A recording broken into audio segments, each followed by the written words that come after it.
Shooting Stars, by Stephen Lake. John looked across the show floor at all the vendors around him and shook his head. This show just keeps getting bigger and bigger every year, he muttered.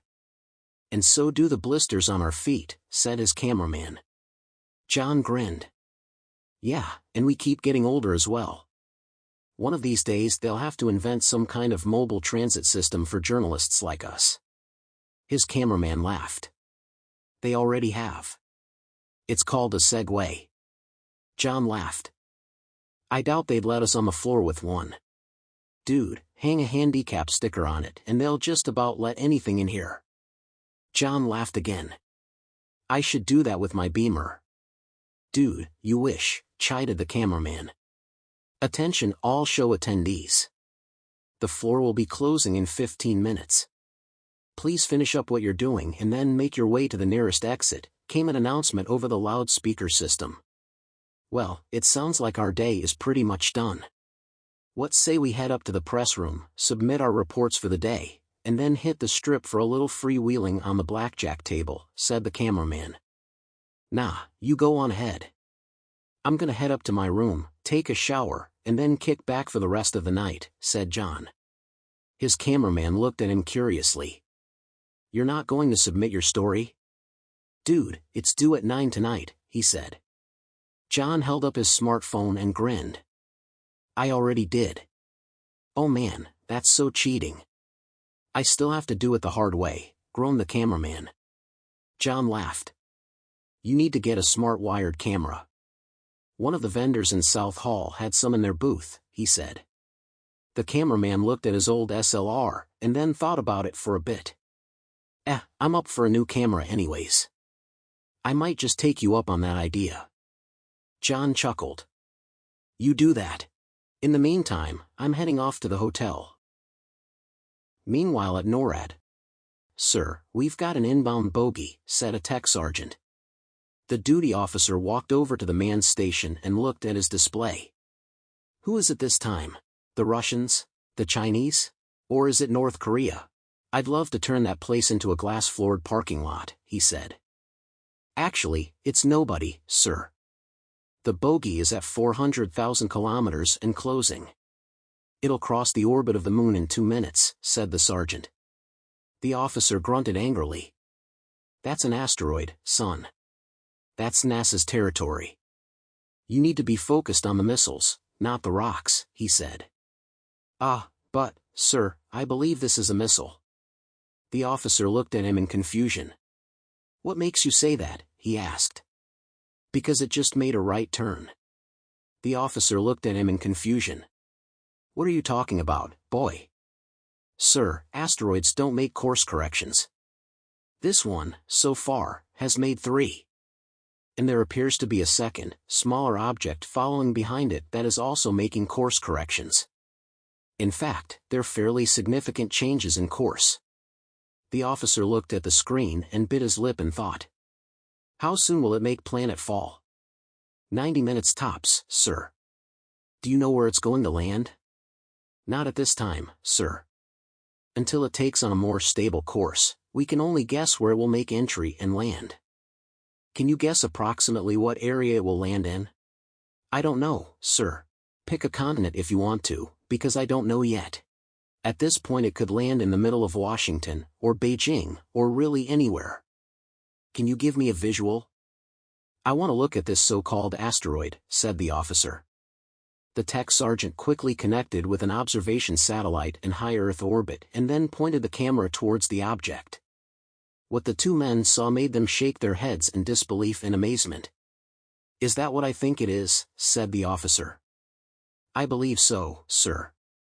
The officer grit his teeth anxiously. After a bit he hurried across the room and picked up a red desk phone. A voice immediately answered on the other end. Get me the president. John walked into his room and kicked off his shoes. His feet were killing him from all the walking that day. Just then his phone rang. Hey, you still want to stay inside tonight? Came the voice of his cameraman. John sighed. Actually, yes. Why? He replied in a tired voice. Well, if you do, you're gonna miss one of the most amazing light shows of all time. I heard that it's supposed to be better than anything they've put on in this town since its founding. I've even reserved us an awesome place to watch it. I really don't want to go. I'm too tired, groaned John. Aw, come on, John. Seriously, man. This will be primo watching. You gotta go, dude. Come on, just this one time. John grumbled quietly to himself. Oh, all right. Where are we going? Meet me at the parking ramp. I'll drive us there. John rolled down his window and drew in a deep, long breath of the dry, dusty desert air. The car inched forward slowly as the strip bulged to its limits with evening car traffic. They eventually turned off onto the main highway out of town, and were soon leaving the city lights behind. So when does the show start? Asked John as city slowly faded into desert. It's not supposed to be for another hour. But trust me, it'll be primo, said his cameraman. They then continued on their way out of the city and soon ascended into the foothills that surrounded it.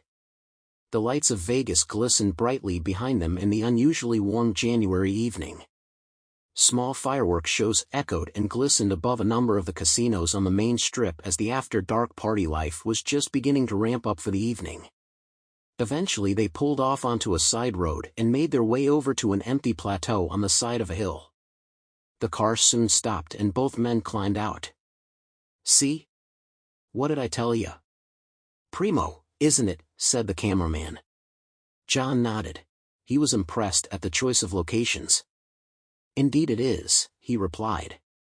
Just then a brilliant flash filled the sky, followed by a boom and a streaking shower of lights like sparkling flames of fire. Whoa, dude! I didn't think they'd be starting so early, said the cameraman. Moments later another appeared in the sky, followed by two more. That's a little high up to be fireworks, said John. Yeah, dude, you're right. What is that? A meteor shower? Just then the shower doubled in intensity, and it wasn't long before explosions could be both seen and heard above the city. This caused both men to quickly grow nervous. I don't think that's fireworks, said John. Suddenly the entire sky lit up with a blaze of fiery orange streaks that impacted the ground with apocalyptic force. Buildings soon began to topple left and right as more of the strange fiery projectiles impacted them, sending huge, mushrooming fireballs high into the sky. The two men watched this with awe and wonder for several minutes as the explosions, and the frequency of the impacts, grew more intense. Just then John noticed that the streaking fireballs were moving across the city and heading their way. Get in the car, cried John as he leapt into the passenger's seat. You don't have to tell me twice, said his cameraman. Doors slammed and wheels spun as the fireballs further increased in size and intensity as they marched relentlessly towards them. The car soon broke the speed limit twice over as the two men raced frantically for safety. Like a rolling, thundering tsunami, the explosions quickly raced towards them, despite how fast they were moving. It wasn't long before the fiery fragments overtook them, lighting up the desert around them as bright as high noon. Amidst this carnage the cameraman swerved and swayed as best he could to avoid the explosions and flaming debris. They both watched in horror as some of the fireballs hit cars in front of them, crushing the vehicles deep into the ground. As they raced by one of the wrecked cars, John looked out his window and noticed that some of the flaming debris around them looked nothing like anything he'd ever seen before. No, it can't be, he thought. Just then a fireball landed behind them, popping the car wildly into the air. Another fireball crashed just in front of them and exploded, launching the car downrange like a rock out of a catapult. For the next several seconds John felt like a hamster in a pumpkin gun as the car sailed wildly through the air. It amazingly landed on all four wheels not far away, bounced, and then sailed into the air again. Just as it did, another fiery piece of debris clipped the rear bumper, sending the car spinning end over end. It then split into two pieces and ejected its occupants as it hit the ground hard. John rolled to a stop near a cactus and lay half-dazed in the cool desert sand alongside the road. He quickly cleared his head and then tried to scramble for whatever cover he could find as the shower of debris continued to fall. He then paused with surprise and amazement as something resembling a flaming piece of fuselage flew by overhead.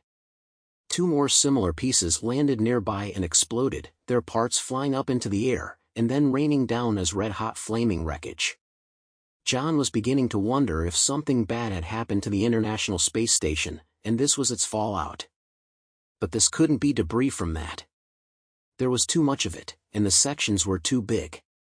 Just then a much louder boom filled the air as something resembling the nose of a massive jumbo jet ignited in the skies over Vegas and flew towards him. "Oh, dude, brain trauma," said his cameraman as he slowly came to and sat up. He then looked up at the sky and saw the same thing coming their way. "Oh, man. Karma, dude, karma," he groaned. John only nodded, expecting at any moment to have the approaching fuselage plow into him and snuff out his life. But, to his surprise, the piece missed them as it sailed just a few hundred feet above them and into the ground beyond. It then exploded with a bang, sending up a breathtaking mushroom cloud of fire and debris into the air. A few minutes later everything went silent. The only sound that remained was the crackle of fire and the groan of superheated metal. The silence around them, after what had just happened, left both men stunned and confused. After getting his wits about him again, John soon noticed a twisted piece of metal that lay in the sand next to him.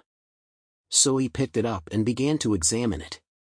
What he found was unlike anything he'd ever seen before and, despite glowing a bright, cherry red, it didn't feel very warm.